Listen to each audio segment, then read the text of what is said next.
अस्सलाम वालेकुम। Principle of accounting 1 के लेक्चर 3 में फिर से खुशामदीद। आज हम जिस टॉपिक का मुताला करेंगे उसमें अकाउंटिंग इक्वेशन और फर्स्ट रूल का हम डिटेल से मुताला करेंगे। लेकिन उससे पहले दोबारा से रिमाइंडर करवा दूं, आपके पास रजिस्टर, पेन और कैलकुलेटर का होना बहुत ज़रूरी है। So question number 5 is what are the basic principle of accounting। आज हम बेसिकली 3 प्रिंसिपल्स को हैं हमारे पास अकाउंटिंग के, जिसको नॉर्मली तौर पे मैंने कोर्स के अंदर किया है, जो कि अकाउंटिंग के बेस है। ये जो रूल्स हैं हमारे, और इसी बेस के ऊपर तमाम अकाउंटिंग जो है वो हम जो है वो करते हैं। फर्स्ट है asset is equal to liability plus capital. Accounting के फर्स्ट रूल के रूल ऑफ थंब के मुताबिक कि एसेट आपके हमेशा इक्वल होंगे लायबिलिटी प्लस कैपिटल के। इस फार्मूले को हम कहते हैं अकाउंटिंग इक्वेशन। क्या कहते हैं इसको? Accounting equation. अकाउंटिंग इक्वेशन से क्या मुराद है कि कारोबार के अंदर जो एसेट्स हैं वो बराबर होंगे लायबिलिटी प्लस कैपिटल के। ये अकाउंटिंग इक्वेशन का फार्मूला है। अब एसेट्स क्या हैं? एसेट्स को उर्दू में कहते हैं असासा जात। The properties owned by the business are called assets which may be tangible and intangible. वो तमाम असासा जात जो कि कारोबार की मलकियत हैं, चाहे वो टेंजेबल हैं चाहे वो इनटेंजिबल है। टेंजिबल मीन जो कि मादी तौर पे जिसको हम देख सकते हैं फिजिकल तौर पे, या मादी तौर पे जो हमें नजर आ रहे हैं और जिसका हम वजन कर सकते हैं, उसको हम टेंजिबल कहते हैं। यानी वो चीजें जो कि फिजिकल एग्जिस्टेंस रखती हैं उसको हम टेंजिबल एसेट्स कहेंगे। और जो इनटेंजिबल है वो चीजें जो कि दिखाई तो नहीं दे रही, उसका हम वजन तो नहीं कर सकते, फिजिकल तौर पे एग्जिस्ट तो नहीं लेकिन मौजूद है, ठीक है, तो उसको हम इनटेंजिबल कहते हैं। जैसे कि हम कहते हैं कि गुडविल, नेक नामी। अब कोई बिजनेस जो होता है उसकी गुडविल भी हो सकती है या उसकी बैडविल भी हो सकती है।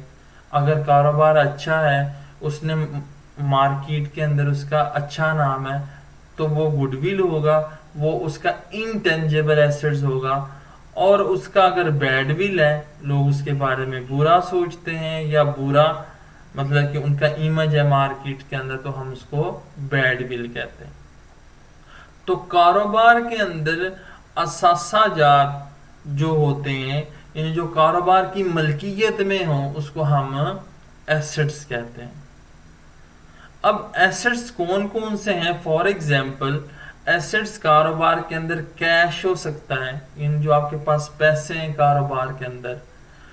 बैंक है, बैंक के अंदर पैसे हैं, कारोबार के पैसे हैं। डेटर्स, डेटर्स वो होते हैं जिनको हमने उधार पैसे दिए होते हैं, या हमने जिनको कोई चीज दी होती है उधार के ऊपर, अब उनसे पैसे लेने हैं। यानी जो हमारे कर्जदार होते हैं जिनसे हमने पैसे लेने हैं, वो हमारे डेटर्स कहते हैं। इसको अकाउंट रिसीवेबल भी कह देते हैं, ठीक है। ये इसका अल्टरनेटिव नेम है, सब्स्टिट्यूट नेम है, कि जिनसे हमने पैसे लेने हैं, रिसीव करने हैं, पेमेंट उनसे लेनी है। इसके बाद प्लांट हो सकता है, आपने कोई बिजनेस के अंदर प्लांट जो है वो आपका एसेट हो सकता है। फर्नीचर हो सकता है, ऑफिस की कोई स्टेशनरी है, बिल्डिंग है। स्टॉक एंड इन्वेंट्री ये एक ही चीज है। स्टॉक है जो जखीरा है आपके पास, जो इसको हम इन्वेंट्री भी कह सकते हैं। इन्वेस्टमेंट है, कोई आपके पास सरमाया है, आपके पास कोई मशीनरी है। प्रीपेड एक्सपेंसेस, कोई ऐसे अखराजात हैं जो कि आपने पहले से ही कर दिए हैं। पेटेंट आपका हो सकता है और गुडविल आपका हो सकता है। तो ये तमाम नाम है। इसके अलावा फर्दर और भी नेम्स हैं एसेट्स के जो कि कारोबार के अंदर हो सकते हैं। तो इन तमाम चीज़ों को जो आपको ऊपर ये आइटम्स के मैंने नेम्स आपको बता लिखे हैं, ये तमाम आपके कारोबार की मलकियत में हो तो हम इसको एसेट्स कहते हैं, यानी असासाजात कहते हैं। अब asset is equal to liability plus capital. तो लायबिलिटी क्या है? लायबिलिटी को हम उर्दू में कहते हैं जिम्मेदारियां या वाजिबात। अब जिम्मेदारी कौन सी होती है? द डेट और obligation payable by the business is called liability. अब बिजनेस के ऊपर अगर कोई वाजिबुल अदा रकम है जो कि कारोबार ने उसकी पेमेंट करनी है, अभी उस उधार लिया है कारोबार ने, अब उसकी पेमेंट अभी रहती है, तो इस तरह के उधार को हम क्या कहते हैं? लायबिलिटी। यानी हम जब बात करेंगे तो वो बिजनेस के पॉइंट ऑफ व्यू से बात करेंगे कि अगर कारोबार ने कोई उधार रकम ली है तो वो उसकी क्या कहलाएगी? लायबिलिटी कहलाएगी, वाजिबात, यानी उसको फ्यूचर डेट के अंदर वो पे करना पड़ेगी। Then asset is equal to liability plus capital. अब कैपिटल क्या है? इसके एग्जांपल है, फॉर एग्जांपल बैंक ओवरड्राफ्ट, आप बैंक से और ले रहे हैं, लोन ले रहे हैं, या क्रेडिटर्स हैं, ठीक है। क्रेडिटर्स वो होते हैं, ये बिल्कुल इसके डेटर्स के अपोजिट्स हैं।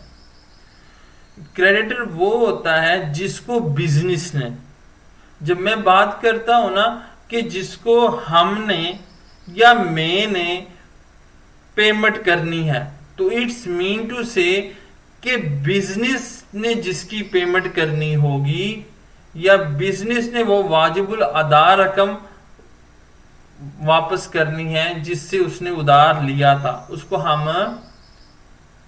क्रेडिटर कहते हैं। यानी इसको हम क्या कह सकते हैं? इसको हम कर्ज ख्वाह भी कहते हैं। ऐसा शख्स या ऐसा कोई बिजनेस जिससे हमने उधार लिया हो, अब उसको हमने पैसे वापस करने हैं, ठीक है, तो वो हमारा क्या होगा? क्रेडिटर्स होगा। अब मूव करते हैं कैपिटल की तरफ। कैपिटल क्या है? The amount which is invested in the start of business by the owner of the business is called capital और ओनर इक्विटी। कैपिटल को हम सरमाया भी कह देते हैं। ऐसी रकम जो कि कारोबार का मालिक या कारोबार शुरू के ऊपर लगाए। अब ओनर इक्विटी से मुराद होता है कि कारोबार का जो मालिक है, अगर उसके पास कोई अपने पैसे हैं और वो कारोबार के अंदर लगा रहा है तो वो उसका कैपिटल कहलाएगा। लेकिन अगर कारोबार का मालिक किसी और से उधार लेके कारोबार में लगा रहा है तब ये लायबिलिटी कहलाएगी। तो बिजनेस जो कारोबार स्टार्ट हो रहा है, जब उसमें कारोबार का मालिक पैसा लगा रहा है तो बिजनेस के लिए वो क्या होगा? कैपिटल। और जब वो किसी दूसरे बिजनेस जो है किसी दूसरे से उधार लेके, जो कारोबार का मालिक है वो किसी दूसरे से उधार लेके कारोबार में लगा रहा है, तो बिजनेस के पॉइंट ऑफ व्यू से अब ये बिजनेस की लायबिलिटी है। क्योंकि हम यहाँ पे बात करेंगे बिजनेस की, हम इसमें पर्सनल की कोई या पर्सन्स की कोई बात नहीं करेंगे। तो इससे क्या खुश हुआ कि asset is equal to liability plus capital, के एसेट हमेशा बराबर होगा लायबिलिटी प्लस कैपिटल का। अब हम इसका न्यूमेरिकल पॉइंट ऑफ व्यू से जरा देखते हैं कि फॉर एग्जांपल हमारे पास जो एसेट्स हैं वो 100 रुपीज के हैं, यानी 100 रुपए के हमारे पास कोई चीज है, तो वो लायबिलिटी फिर कितनी होगी? फॉर एग्जांपल 30 रुपीज, 30 रुपए हमने किसी से उधार लिए हैं, और प्लस कैपिटल 70 रुपीज जो है वो हमने कारोबार में लगाए हैं। तो हम ये कह सकते हैं कि हमारे पास 30 रुपए हमने उधार लिए और 70 रुपए कैपिटल सरमायाकारी की, तो टोटल हमारे पास कितने एसेट्स हैं? 100 रुपए के हमारे पास एसेट्स हैं, यानी असासाजात हैं। अब सेकंड एग्जांपल्स को आप लोगों ने खुद हल करना है। ऊपर आपको ऑलरेडी फार्मूला मेंशन्ड है, asset is equal to liability plus capital. अब देखें एसेट हमारे पास 50 रुपीज है, लायबिलिटी आपके पास 30 रुपीज है। तो अब आप ये बताएंगे कि कैपिटल कितना होगा यहां पे। यस, एसेट 50 है, लायबिलिटी जो है वो 30 है, तो कैपिटल कितना होना चाहिए? तो कैपिटल आपका यस 20 रुपीज होगा। तो अगर आप इस साइड को देखें ये 50 होगी, तो asset is equal to liability plus capital, तो दोनों साइड क्या होंगी? इक्वल होंगी। This is accounting equation. Example 3 है। अब यहाँ पे हमारे पास जो है वो एसेट्स की अमाउंट का हमें नहीं पता, अलबत्ता लायबिलिटी और कैपिटल का हमें यहाँ पे फिगर दी हुई है। अब लायबिलिटी 200 है और कैपिटल 300 है, तो अब आपने बताना है कि एसेट फिर कितना होगा। यस, एसेट 500 होगा, क्योंकि asset is equal to liability plus capital. हमने इन दोनों को प्लस किया तो हमारे पास इस तरह से हमने एसेट्स कैलकुलेट किया। अब अगर हम इस फार्मूले को ये भी शेप दे सकते हैं, for example asset is equal to liability plus capital, then capital is equal to asset minus liability. क्या ये सही है? बिल्कुल सही है।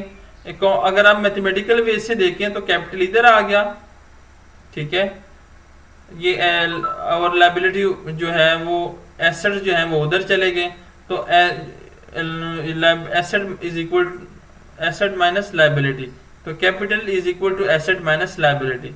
अब फर्स्ट में तो ऑलरेडी अमाउंट है 70, अगर हमारे पास कैपिटल है, ठीक है, तो इज इक्वल टू एसेट कितना है 100 और माइनस करेंगे 30, तो एसेट में से जब माइनस करेंगे 30 तो 70 ही आएगा।